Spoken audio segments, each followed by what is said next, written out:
Hello, Sydney DeYoungson here, filmmaker, photographer, YouTube content creator, and I'm gonna teach you how to vlog. Oh, and we're gonna feature the Sony ZV-E10 because it's well, it's a pretty cool camera. People, it's all right. Let class begin.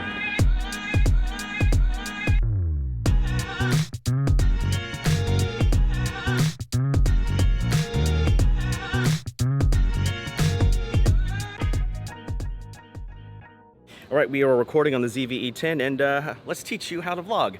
So I'm gonna say this right here and right now, and that you don't need much to make a vlog, because when you're making a vlog, for one, it's fun, but also you're just sharing your experience. It doesn't have to be this super clean cut video. Like if your vlog has shaky footage, that's okay. If your vlog looks overexposed, that's okay. Like those are some things that you can work on and easily fix, but the whole point of a vlog is for people to follow a person's story. And if you want to make vlogs, that means that you're following your story. Vlogging does take practice, and so the more you do it, then the better at it you'll be. But there are some practical things that I like doing to help me prep for the day as I vlog. Just like any video production, making a vlog consists of 3 stages. First is the planning stage, next is the filming stage, and third is the editing stage. In the planning stage, you're obviously planning everything before you start filming, from preparing your travels to prepping your gear and pretty much everything that you need before you start filming. I use an app called Notion to help me organize my projects, and it's pretty awesome. Notion is totally free and my favorite app to organize all my videos. And as you see here in these columns, I've organized potential video ideas into specific genres. So here I have a list of potential tutorial videos. Here is a list of potential review videos. Here's a list of potential vlogs I'd like to film, and so on and so forth. Also in Notion, these project tabs, you can actually go deep into it and organize it even further. Here you can make any notes that are necessary for your shoot. And oftentimes I like making shot lists, and as I'm filming, I can just tick off the shots that I've already finished. And what's really cool with Notion is that you can actually organize potential video ideas onto a calendar. So if you know you're going to the mountains on a specific day, then you can take a look at your vlog list and see which ideas would fit best with your upcoming trip. You don't have to do it, that's just how I think. I just come up with ideas all the time, and whenever I come up with an idea that I think has potential, then I just write it down in Notion. You can plan your video shoot however you want, but I think there's one rule of thumb to remember, and it's this. Plan as much as you can in the pre-production stages before you film, because it's just gonna make it a lot easier when you pick up that camera and start shooting. I mean, filming is hard as it is, and so if you can prevent any obstacles in the pre-production stages, then make sure to take care of it first. And there are a couple of best practices to do before you go out on your shoot. Like for example, I make sure to charge all the batteries the night before I decide to shoot anything. Like if you're filming a lot, like if you're filming in 4K, that's gonna drain a lot of the battery from your camera. And so just make sure to bring extra batteries and charge them the night before. You also wanna make sure that your media card is formatted before you shoot. You wanna have as much space as possible to film as much as possible. There were a couple of times where I've gone out on a shoot and I'm like, oh my gosh, I have like 2 gigs left on this SD card, like what the heck? And that's because I forgot to offload the project the night before and I can't delete the project. And now I'm just down to a limited amount of space to even film anything, which is really frustrating. So yeah, so just make sure to format your SD card before you start filming, and also make sure to offload any previous projects before you format. Yeah, made that mistake twice. 3, 4 times. Another simple best practices, like I make sure that the lenses are clean. So I have a lens pin and a rocket blower just to make sure that there's no dust on the lens and behind the lens or even on the sensor. Like I filmed a couple of videos where there's like this little speck, and that's because there's like a dust on the sensor. And I didn't see it as I was filming, but I definitely saw it when I was editing, and it just annoyed me. And so just make sure that your gear is clean before you start filming. These are all pretty much common sense things to do, but I feel like I have to say it because I've made those mistakes before plenty of times, and I've done this for a while, and so yeah, I feel like I have to say that. And the last thing I want to say in the planning process is that don't think too much. I mean, it's a vlog, it's supposed to be fun. It doesn't have to be perfectly planned, and if some things go wrong as you're filming, make sure to capture it. Like those are the fun things that people like to see as people watch your journey. I mean, that's what vlogs I think are really all about, just capturing all the highs, all the lows, like all those candid moments on camera. Those are the things that make a vlog really interesting to watch. And so yeah, you can plan as much as you want, but also don't overthink it. All right, so real quick, I'm just gonna show you some of the gear that I'll be bringing on today's shoot. We'll talk about my specific vlog setup with the ZV-E10 later in the video, but in the spirit of preparation, I just wanted to show you how I like to prepare on any shoot. Now, you don't have to have all this gear. You just need to have a camera, lens, a mic, and potentially a vlog tripod. You also wanna bring extra batteries like we talked about before, and that's packed right over here. I even have a wallet of extra SD cards just in case I need more space to film. And that's essentially it. I mean, I know I have a drone in here. If you have a drone, cool, you don't need to have it at all, but at the bare minimum, it should be your main camera, lens, mic, and a tripod. So now, filming your vlog. That's scary. Filming in public can be a very scary thing, and even though it's more accepted nowadays because a lot more people are vlogging, it can still be pretty nerve-wracking because you're out in public. It can be scary at first, but trust me, it gets better and a lot easier the more you do it. It's just like practice, but yeah, it can be scary. I totally get it, but it does get better. Now, when you're filming out in public, you just gotta go out and film with confidence. Like, people are going to look, but I feel like vlogging in public has been more accepted because it's a lot more common these days. Either way, you should always vlog with confidence and just have the mindset of, I don't care what people think, I'm gonna do me. So I'm just gonna give you an example of what not to say and what to say when you're vlogging. Here is what not to do. Hey guys, we're in this alley and I'm filming a vlog, and yeah, I'm in this alley filming a vlog. That was a terrible example, but you get the point. Now, here is what you should say. This is one of my favorite places to film because it's such a cool downtown alley. You got some street art over here, over there. No one's really around. Lighting is really good. Like, I probably won't be able to film much longer because the sun's coming down. But yeah, this is one of my favorite places to film. It just looks really cool. That is how you do it. Just think of it as if you're hanging out with some friends and, you know, you're just kind of telling them like why you like filming in this alley. You're not describing the alley and what you're doing, but you're sharing your own personal experience with them. That's what vlogs are all about, sharing your experience. All right, let's go figure out a place to set this camera. The thing with vlogs is that you have to learn how to be resourceful so that you can figure out where to place your camera. There we go, looks good. So this is downtown McKinney. I often come down here to film because it's such a cool place to film, a really good vibe. And whenever I come down here to film, I kind of like showcasing the details of the buildings because there's so much history there, the people having a good time, and just the overall vibe of a vibrant historical downtown. And so with that, I just film a lot of B-roll content of downtown McKinney, and I always shoot in slow motion because it's cool. All right, so let's go ahead and talk about some practical use cases for vlogging with the Sony ZV-E10. Am I in the frame? Okay, there I am. So whenever I vlog, I like to film in 4K at 24 frames per second. Some people like to film at 30 frames per second. It doesn't really matter. Some people like to film in HD. Totally cool too. But for me, I like filming in 4K at 24 frames per second. Now, in the ZV-E10, there are 3 different shoot modes, and you can access those with the mode button on the top. You can go through the photography mode, which is the first option. The next one is video mode, and the last one is S&Q, or slow and quick. And that's the mode that I use to film slow motion shots, or if I want to do time lapses. But those are the 3 modes that you can quickly go through with the ZV-E10, and it's pretty awesome. So for example, when I'm talking to the camera, obviously I want to go to video mode, and so I just push the mode button until I'm in video mode. And if I want to film B-roll content, which is usually in slow motion, then I just push the mode button again and go to S&Q. Now for slow motion content, it depends on what I'm filming, but usually I like filming at 120 frames per second. It's just that slow frame rate looks really, really good. And so yeah, I enjoy shooting at 120 frames per second. And then lastly, of course, this camera can take photos. So you can take generic portraits or landscape shots or whatever. But usually whenever I'm out vlogging, I try to remember to take a thumbnail. And so if I ever need to take a thumbnail of something, then I go to the mode button and filter through the photography mode and take a picture so that becomes my thumbnail. There are a lot of cameras that have different mode buttons. Some cameras have mode dials, but with the ZV-E10, just by going through the different mode buttons, by pushing the mode button, just makes it super easy and quick to do what I need to do and vlog. I'm trying to count how many people cross behind me. It's just a lot this morning. That's a lot. And the last thing about the ZV-E10 that's really cool for vlogging is that you can actually film native vertical content by rotating the camera like this. That's really cool. Let me show you. All right, so I'm just gonna rotate the camera like this so the camera knows that I'm filming vertical content. I'm gonna press record, and here we go. All right, filming vertical content. I should probably flip the screen so I can see what I'm filming. There we go, vertical content with the ZV-E10.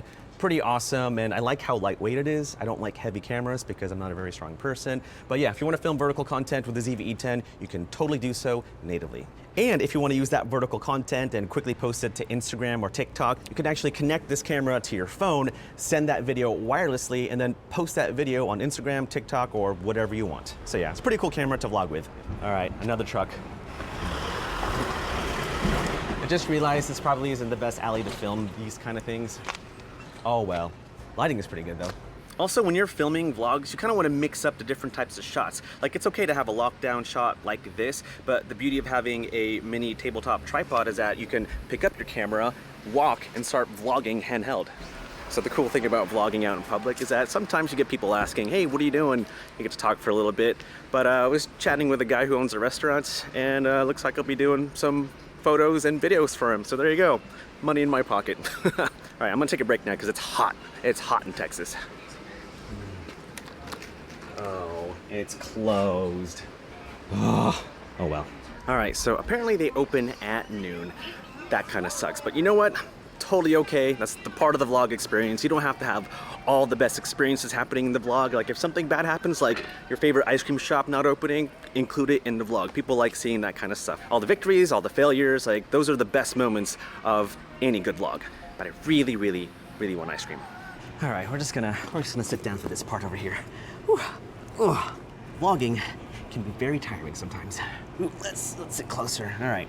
Now, at the core of every story is the 3-act structure, or some variant of it. Basically, you have a beginning where you establish the characters, establish the story. Next, you have the conflict and the struggle, and last, sawmill. I don't think they're gonna stop. I don't think keep going. And the last part is the resolution. Wow, they're going to town. And as you're filming, you want to set some sort of goal, or at least inform your audience what you're about to do or want to achieve. I mean, the whole point of a vlog is to follow that person's journey as they're about to do X, Y, Z. Again, vlogging is all about documenting your life and sharing your experience with strangers around the world. And if you want to connect with them, then you just gotta show them who you are. And as you wrap up your vlog, you want to make sure that you have some sort of ending, whether you achieve that particular goal or not. People love conclusions, and so you want to give them that satisfaction by having an ending, whether it's good or bad. Okay, gotta go. There's a car coming this way, and you know, I don't want to die. There we go. All part of the vlog life. Almost ran over my backpack, how dare you. All right, let's go to our second location. Holding hands, here we go. All right, you guys go play, be nice, be kind, okay? All right, see you in a bit. All right, so as you're vlogging, you want to consider changing up locations. And the reason why is because it's just a nice change of pace. People like seeing different things. And it's almost kind of boring just staying in one spot the entire vlog, you know? And so as much as you can, just try to change up locations. And if anything else, just change up the angle. Like, I just changed the angle of the camera right now. I'm still in the same spot. Like, I was right over here, but I just switched it up. But it just changes up the scene and just really makes it really interesting for people to watch your vlog. You hear that? Cicadas. Like all over here. Crazy bugs. Hey, what's happening? What are you doing? Going on the zip line? Someone took my zip line, but I'm gonna wait. Okay, all right, cool. You gonna go on this zip line? You want help? All right, show me what you got. Ready? Okay, and go. Woohoo! The cool thing with like taking your family as you're vlogging is that, you know, the kids have fun, you have fun, and you're just having a good time.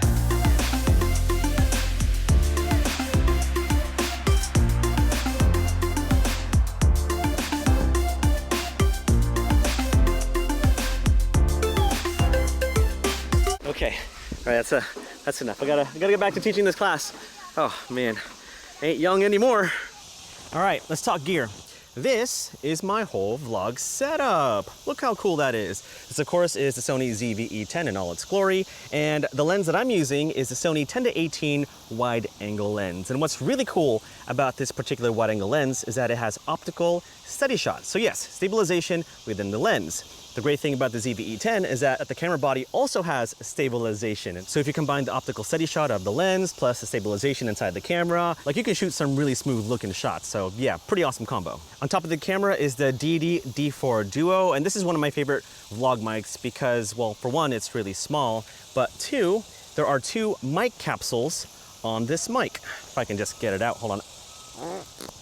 Sorry about that, there was like no other way to do it. But here there is the front capsule of the mic, so obviously it's gonna pick up any audio when you're filming like this, but also there is a rear capsule. This is really great if you wanna show the audience your perspective. And so if you're holding camera like this and you're narrating the scene, the mic is gonna capture your audio because of the rear capsule on the mic. How cool is that? All right, hold on, let me help your sister. All right, here you go. All right, ready? 1, 2, 3, woohoo! See you later, sucker.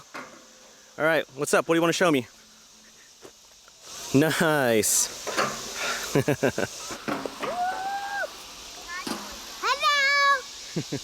And below that is probably my favorite vlog tripod for any Sony camera, and that is the Sony wireless grip. Look, check this out.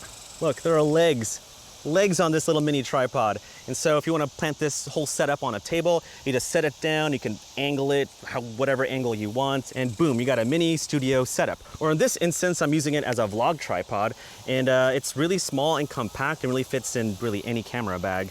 And yeah, it just makes for a really portable and minimal vlog setup. What's also great about the wireless grip is that you can actually control the camera with the buttons right over here. So there's a photo button if you want to take photos, there's a record button if you want to record a video, there's a zoom rocker so you want to zoom in, zoom out, and there's a custom button right over there which matches the same function as custom button number 1 on top of the camera. And since this camera is programmed to use background defocus with custom button number 1, if I push this button, custom number 1 on the wireless grip, that'll activate background defocus as well, which is pretty awesome. All right, so now I'm gonna show you an edit of a vlog that I made, and we're gonna focus on one part of the vlog because the rest of the vlog can be whatever, but there's one section that I really want you to focus on, and it's this: the first 5 seconds of your video.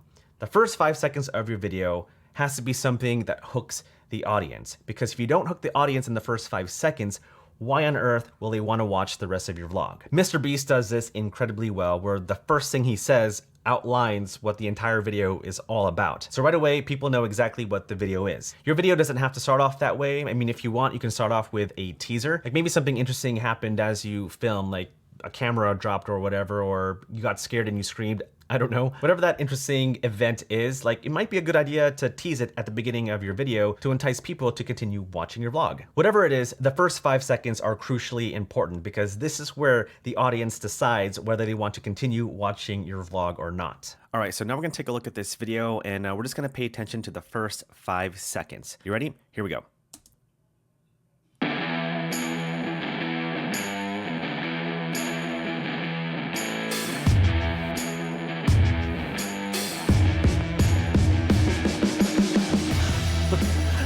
Was that video? Is that a car commercial or what? No, this is a vlog, but this is how I wanted to start off the vlog, like showing this epic adventure that I was about to go on. And honestly, for the rest of the video, you can structure it however you want, as long as the pacing is good and keeps the attention of the viewer. But the most important of any video on YouTube, especially for vlogs, is the first 5 seconds. You want to make sure you grab the attention of the viewer so that they are encouraged to watch the rest of your vlog. And as you're editing your vlog, like I said before, like it's always a good idea to sprinkle B-roll clips every now and then just to change up the pace and make it really interesting to watch. And also music. I can't emphasize enough how important music is, and using multiple songs in a given vlog just changes up the dynamic and just makes it really interesting to not just watch the vlog, but also hear it as well. Like it's always the music that sets the tone for any video. And for vlogs, I like using multiple songs. And sometimes there are sections where I don't play music at all, and then I bring the music later on in the video. And doing so just kind of changes the dynamic of the viewing experience and really makes it interesting to watch. Oh man, do I really have to use a trash can? I'll use a trash can. Again, when you're vlogging, you just gotta learn how to be resourceful and just use whatever you can find to set up your camera. Is that good? Okay, I think that's good. All right, so some final thoughts with vlogging. Vlogging should be fun, so just have fun. Don't overthink it, like I said before. You can plan as much as you can, but at the same time, don't overthink it. And as you're vlogging, just try to remember all the best practices that we talked about. Think about the 3-act structure, figure out how you want to start off your vlog, whether it's with a drone shot or a time-lapse shot or just a simple wide shot. You want to be able to start off your vlog and introduce yourself to the audience and tell them what the vlog is going to be about. And as you're vlogging, just film as much as you can. You don't have to focus on capturing the best moments of your day. Like if you bump into some roadblocks or struggles, capture that as well. And also film a ton of B-roll. I can't emphasize that enough. Try to film a lot of B-roll, whether it's in slow motion or in normal motion. You want to be able to have a lot of B-roll in your library, because when it comes down to editing and you're like, oh man, something's missing here. Well, generally a simple fix to that is to add B-roll. And then of course you want to end your video, whether it's a good ending or a not so good ending. People like resolutions, and so you want to give them that satisfaction. That was my ring, sorry. See? It's capturing all the things I didn't expect to happen. All part of the vlog. Also, don't forget all the other things before you go on a shoot. Make sure to charge your batteries, format your media card. You wanna make sure that you have your gear and your accessories all ready to go when you go out and vlog. In fact, this is day 2 of filming this class. My battery ran out the other day, and so my bad. And so yeah, common sense things that I think everyone should do. And then other than that, just have fun. Vlogs are meant to be fun, and I know it might feel kind of weird vlogging in public, but who cares? There's a lot of people vlogging nowadays, and so I think it's pretty common. But have a good time vlogging, and remember, this is all about capturing the behind the scenes of your life. And if you want to share that with the rest of the world, then just pick up your camera and start recording.